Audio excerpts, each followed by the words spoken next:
Aarogyasri outsourcing employees ఆందోళన ఉధృతం చేశారు. ఇందిరా పార్క్ దగ్గర ధర్నా చేస్తున్న ఉద్యోగుల సమ్మె 7వ రోజుకు చేరుకుంది.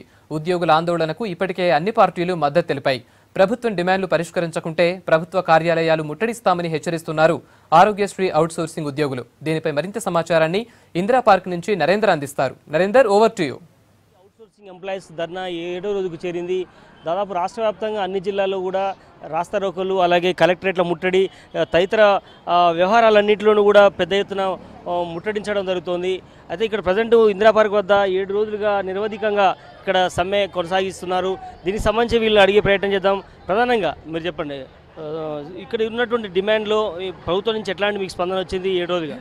వాస్తవంగా 40 రోజుల క్రితం ఇచ్చిన సమ్మె నోటీస్ను ప్రభుత్వం కనీస ట్రేడ్ యూనియన్ చట్టం ప్రకారం చర్చించకపోవడం వల్ల 24వ తారీఖు అర్ధరాత్రి నుంచి సమ్మె చేస్తూ ఉన్నాం.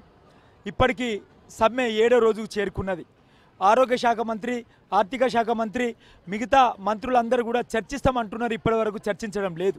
ఇప్పటికే తెలంగాణ లోపల ఆరోగ్యశ్రీ వైద్యం ద్వారా సేవలు అందుకునే పేద ప్రజలు వైద్యం అందకుండా నిరంతరం ఇబ్బందులు పడుతూ ఉన్నారు. ఆరోగ్యశ్రీ ఉద్యోగస్తులకు 2007 ట్రస్ట్లో ఏర్పడ్డప్పుడు స్థాపించిన జీతాలు తప్ప ఇప్పటి వరకు కూడా ఏ ఒక్క రూపాయి కూడా పెరగలేదు. ఇది తెలుగు రాష్ట్రాల్లోనే కాదు, దేశంలోనే కాదు, ప్రపంచంలో కూడా ఎక్కడ లేదు. 7 రోజులుగా జిల్లాల వ్యాప్తంగా పెద్ద ఎత్తున ధర్నాలు చేస్తున్న ఎంప్లాయీస్, ప్రభుత్వం నుంచి చలనం రాలేదు.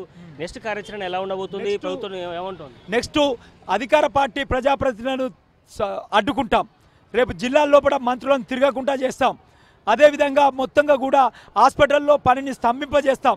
ఇప్పటికైనా ప్రభుత్వం దిగివచ్చి ఆరోగ్యశ్రీ ఉద్యోగుల సమస్యల పట్ల వెంటనే చర్చలు జరపాలని చెప్పేసి కూడా డిమాండ్ చేస్తూ ఉన్నాం. మేము అందరం కూడా అవుట్సోర్సింగ్ ఉన్నందువలన బట్టి ఎప్పుడు శాలరీస్ పెంచమని అడిగినా కానీ మీరు అవుట్సోర్సింగ్ మిమ్మల్ని తీసేస్తామని బెదిరించడం జరిగింది. చాలాసార్లు రిప్రజెంటేషన్ ఇచ్చినాము, అయినా కానీ అట్లీస్ట్ రిప్రజెంటేషన్ కూడా తీసుకునే పొజిషన్లో లేరు. అందువల్ల మేము సమ్మె నోటీస్ ఇవ్వడం జరిగింది. 24వ తారీఖు నైట్ నుంచి సమ్మె చేస్తామని సమ్మె నోటీస్ ఇచ్చాము.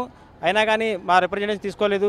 అడిగిన అందుకు మేము సమ్మెలో ఉన్నందుకు మిగతా వాళ్ళందరినీ ఏం చేశారంటే, ఎవరైతే బయటికి వెళ్ళారో వాళ్ళందరినీ టర్మినేషన్ చేస్తున్నట్టుగా గవర్నమెంట్ అవుట్సోర్సింగ్ టర్మినేషన్ లెటర్ ఇవ్వడం జరిగింది. అయినప్పటికీ భయపడకుండా అంత ఉన్న వాళ్ళు ఎంతమంది అయితే ఉన్నామో మిత్రాస్ అందరం దగ్గర 1500 మంది ఎంప్లాయీస్ ఉన్నాము. మా ఎంప్లాయీస్ అందరికీ ఉద్యోగ భద్రత, కనీస వేతన చట్టం అమలుపరచాలని మేము ఇచ్చిన డిమాండ్స్ ఏవైతుందో అవన్నీ పూర్తిగా కొనసాగే వరకు సమ్మె నిరంతరంగా కొనసాగిస్తామని తెలియజేస్తున్నాం. మాకు వెంటనే జీతభత్యాలు పెంచాలని చెప్పేసి, మమ్మల్ని ట్రస్ట్ కింద గుర్తించాలని చెప్పేసి, తర్వాత అవుట్సోర్సింగ్ దాన్ని పూర్తిగా రద్దు చేసి మాకు న్యాయం చేయాలని చెప్పేసి కోరుతున్నాం. మాకు యాక్సిడెంటల్గా ఏమైనా డెత్ అయినా కానీ మాకు ప్రమాద బీమా చట్టాన్ని కూడా మాకు కల్పించాలి. తర్వాత ఈ స్త్రీలకి మెయిన్గా ఏంటంటే, వాళ్ళు డెలివరీ టైంలో వాళ్ళకి సెలవులతో పాటు జీతాన్ని కూడా వాళ్ళకి మాకు అందించాలని చెప్పేసి మేము ప్రధానంగా డిమాండ్ చేస్తున్నాము.